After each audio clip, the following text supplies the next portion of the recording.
식사들 하셨습니까? 이것은 얼마니? 이것은 파래가 뭐? 이것은 휴닉 베지어터 광고입니다.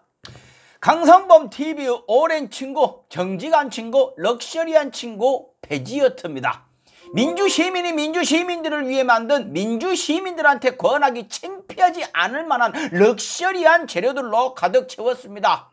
언제까지 굶어가면서 한 가지만 먹어가면서 뭘로 만든지도 모르는 거 먹어가면서 다이어트를 하실랍니까? 검색창에 휴닉 치고 들어가시면은요, 살 빼는 식단, 안 찌는 식단, 운동하는 식단 딱 적어놨습니다. 이렇게 짜놨으니까 보시고, 왜 재료가 럭셔리인지 보시고, 할인하는 거 받으시고, 국가에서 인증받은 거 확인하시고, 젊은 사장님 예쁜 목소리 들으시려면은요, 010-7272-6717로 전화 주시고, 남편 무섭게 생겼으니까 쓸데없는 질문하지 마시고, 편하게 선물하려면 카카오톡 선물하기 쓰시면 되고요. 배송 메시지에 강성범 TV 적어주시면은 친환경 국내산 대나무 칫솔을 보너스로 드립니다. 광고 끝! 휴닉 사장님한테 광고 주신 거 고마워갖고 웃으면서 얘기는 했지만은요, 오늘은 내용이 많이 좀 열이 받습니다. 무겁기도 하고요. 자, 럭셔리 칼럼 시작하겠습니다. 개혁에 앞장서면은 이렇게 되는구만요. 정경심 교수에 대한 2심 판결이 내려졌습니다. 징역 4년은 그대로, 추징금은 5억에서 5천, 벌금은 1억 5천 정도에서 1,000. 고맙다 이 개놈들아. 저 법 몰라요. 그 뭐 판사 검사 이런 사람들이 개돼지들 법 모르는 거 아니까 저 지랄들을 했겠죠. 그래서 법 모르는 우리 개돼지들이 우리 무시하지 못하게 해달라고 투표로 뽑아준 사람들이 지금 다 도망가고 안 보이죠. 180명을 뽑아줬는데 13명 남아갖고 집중적으로 두들겨 맞고 있으니 뒤로 밀리는 게 당연하죠. 제가 법 모르는 개돼지지만요, 다 떠나가지고 국정농단, 권력형 비리, 사모펀드 범죄 내세워갖고 시작한 수사가 당사자도 아닌 그 부인이 자녀의 입시 스펙을 뭘로 쌓았느냐 이거 가지고 징역 4년 때려불고 언론은 중범죄자로 낙인 찍는 이 모양새는 앞장서서 개혁을 입에 담은 대가, 이것 말고는 설명이 안 되지 않습니까?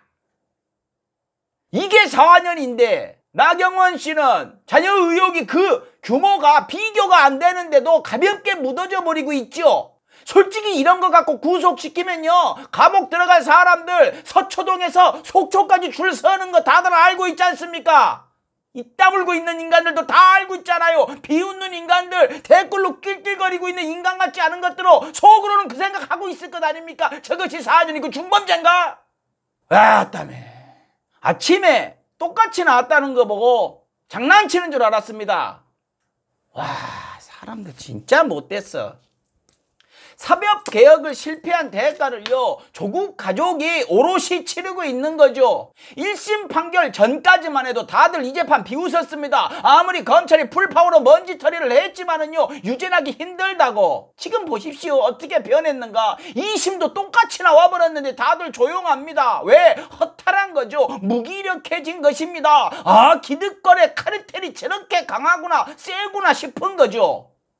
김경수 지사의 경우에서 봤지만요, 1, 2심이 비슷하게 유죄로 나와버리면 대법원 판결을 뒤집기가 굉장히 힘들다고 합니다. 그래서 더 속이 상하고 답답한 거죠. 또 하나, 김경수 지사와 경우가 비슷한 것이 검사와 판사와 언론이 매우 결정적인 것처럼 떠들어댔던 증거와 증언이 망가졌는데도 똑같은 결론이 나왔다는 거죠. 김경수 지사 재판에서 드루킹의 진술들이 그랬고, 정경심 교수 재판에서 딸 친구들의 증언들이 그랬죠. 그런데도 고귀하신 판사님의 한결같은 말은 그게 중요한 게 아니다 이거죠. 감옥 넣을 때는 매우 중요하니 널리 알리고 무죄 같으면 중요한 게 아닌 걸로 둔갑을 해버립니다. 그러니 욕을 쳐먹는 게 맞죠. 넌 이미 유죄다 이렇게 결론을 정해놓고 재판을 시작했거나 쓰레기 언론들한테 겁먹고 있는 것 아닙니까? 양심에 맞게 했습니까? 그게 맞는 겁니까? 이 판결 결과 보면서요, 갑자기 생뚱맞은 사진 한 장이 떠올랐습니다. 윤석열 전 총장이 침대에 누워갖고 강아지랑 노는 사진 말이죠.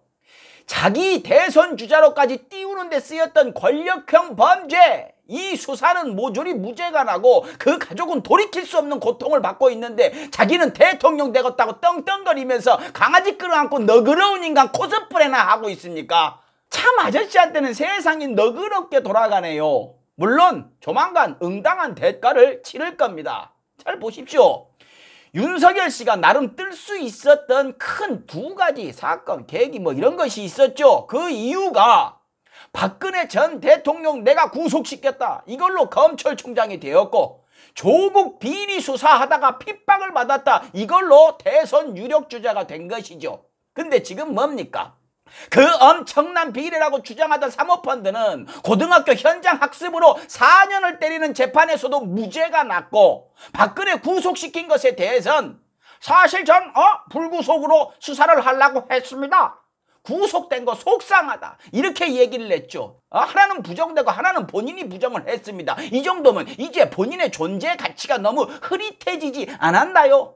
물론 그 존재 가치들이 사라졌으니까 이제 윤석열의 민낯이 보이기 시작하면서 가치관, 말투, 지식 수준 이런 것들이 있는 그대로 평가받기 시작하면서 지지율도 흐릿해지고 있는 것이겠죠. 건투를 빕니다. 법정에서도요. 여기서 또 눈길이 가는 곳이 있죠. 민주당이요. 지금까지 흐름을 살펴보면 뭐 당연한 것이겠지만요, 국민들이 개혁의 책임을 쥐어줬던 민주당은요 조용합니다. 예, 이해합니다. 큰 일들 하셔야 하니까 고개들 돌리고 계시는 거요. 제가 자꾸 민주당한테 서운하다고 얘기를 해야 되는 건요, 이 지경이 되도록 뭐 했냐는 겁니다. 개혁하라고 뽑아줬더니 뽑힌 직후에 들어온 민주당 지도부 어떻게 했습니까? 조용히들 계셨죠. 팝콘들 씹고 계셨지 않습니까? 지도부뿐만이 아닙니다. 어떤 분은 조국 추미애한테 손가락질하고 계셨고요, 어떤 분들은 시킨 건지 자발적으로 한 건지는 모르겠습니다만은 기자회견까지 자청을 해가지고 조국 밟은 사람들도 있었죠. 그렇게 딴 데 보고 있던 사람들, 그 사람들이 지금은 대통령 선거에들 몰려가가지고 풀 파워들을 쓰고 있죠. 살펴보니까요, 유난히 한쪽 편에 말입니다, 그분들이 몰려가 있습니다. 몰랐습니다. 그분들이 이렇게 말씀들을 잘하는지, 전투력이 이렇게들 센지, 이렇게 전면에 나서서 거침없이 들이댈 수 있는 능력이 있는 사람들인지 몰랐다고요. 뭐라 할 것도 없습니다. 애초에 개혁이란 것엔 뜻이 없었던 사람들로 보이니까요. 자기 이익에 따라 움직이는 사람들이니까요. 그러니까 지금은 보면 눈빛부터가 완전히 달라버리죠. 자기가 미는 사람이 대통령 되면 자기한테 좋은 게 많은가 보죠. 자기한테 떨어지는 게 많을 테니까 목숨 걸고 저러는 모양이죠. 굳이 마음에 없는 개혁 외치면서 앞에 나섰다가 등 뒤로 이렇게 손 잡고 있는 기득권들한테 밑보여버리면 찍히면 좋을 게 없으니까, 아니면 본인이 기득권일 테니까, 아니면 약점 잡힌 게 많을 테니까, 언론 검찰한테 밑보이면 묻어주고 있는 것들 까발려질 수 있으니까, 제일 편한 길이 어딘지 알고 있으니까. 지금 민주당 경선 과정에서 말 안 가리고 떠들고 있는 사람들 몇 면을 이렇게 보면은요, 정말로 이 눈두덩이가 부들부들 떨리는데요, 제가 참고 있습니다. 물론 제가 참는다고 뭐 대단한 것도 아닙니다만은요, 왜 참느냐? 경선 끝나면 원팀 가야 하니까요. 그 사람들도 원팀 되냐고요? 아니요, 그럴 리가요. 그 사람들은요, 성향을 보면 자기들이 지면 저쪽도 안 되라고 저주를 할 것이고, 정권 재창출이 되어도 망하라고 구판을 벌일 겁니다. 어차피 못 먹는 감 똥이나 뿌리자 이럴 겁니다. 그래야 똥파리들이 좋아할 테니까요. 이동영 작가 얘기 들어보니까 똥파리가 저도 아주 시원하게 씹어놨던데, 보니까 약에 더 세게 해. 그동안 내가 그분들한테 얼마나 두들겨 맞아왔는데 그 정도는 내가 열받겠냐? 더 해. 반격도 안 할 거예요. 너그 같은 것들 상대 안 하니까. 대신 후보가 정해졌는데도 똥 뿌리고 댕기면은 그때는 싸우자! 됐냐? 근데 이 똥파리들 말입니다.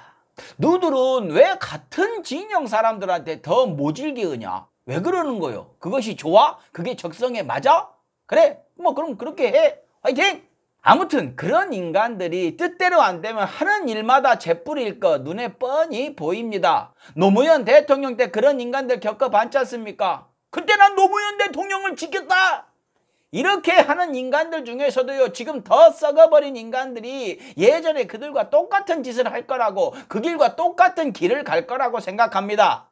그 사람들 털어보면요, 요즘 보면 기어 나왔다가도 언론들이 싹 다 묻어줘 버리죠. 다 털어보면요, 먼지가 아니고 아주 묵은 때들이 후두두두두둑 떨어질 것입니다. 그래서 저는 개인적으로 말이죠, 국회의원 3선 이상 하는 것엔 반대를 합니다. 물론 오래 해도 되겠다 하는 사람도 있죠. 10명 중에 1명, 그 정도 있습니다. 인양반들이 후보 결정됐을 때 자기들이 원하는 사람이 안 되면 어떤 짓거리를 할지 뻔하죠. 계속 얘기합니다마는요, 저들이 원수 대하듯이 공격하던 사람이 대통령이 되면 그 사람들 자리가 위협을 받을까요? 아니요. 더 탄탄해질걸요. 어차피 민주당 안에 주류만 따라다니면 되니까요. 도와주지 않는 것을 넘어가지고, 자, 우리 편 일로 와, 저쪽으로 가지 마, 뭐 이래버리겠죠. 그때 씹을랍니다. 지금부터 씹어버리면 나도 똑같은 인간 되잖아요. 저도 박병석 의장이 좋아하는 명분 좀 쌓으려고 그럽니다. 경성꾼 남은 원팀이니까 가만히 있었는데 아직도 이러는 거 보니까 나쁜 인간들이네, 이것 하려고요. 지금 뭐 열받는 것들 하나하나 적어버리면요, 책 한 권은 나올 것입니다. 근데 참고 있습니다. 보수는 부패로 망하고 진보는 분열로 망한다 라는 이야기가 있죠. 가만히 생각해 보니까요, 정확히 진보는 가짜 진보 때문에 망하는 것 같아요. 껍데기는 진보지만 내장한 오른쪽 끝에 붙어있는 인간들 때문에요. 자기 이익 때문에 진보 딱지 이마에 떡 붙이고 돌아다니는 인간들 때문에요. 그래서 망하는 것 같습니다. 솔직히 한번 물어봅시다. 조국 전 장관 손절하신 민주당 의원님들 혹시 이번 판결 보고 안도의 한숨을 내쉬었습니까? 아이고, 무죄 나왔으면 나한테 화살이 돌아왔을 텐데 다행이다 하셨습니까? 만약에 그랬다면 물어봅시다. 이게 당신들 뽑아둔 유권자들이 원하는 판결입니까? 당신들 밀어준 사람들이 이런 판결을 원했던 겁니까? 그렇다면 무엇을 위해서 조국을 밟으셨습니까? 더 많은 유권자들의 선택을 받기 위해서?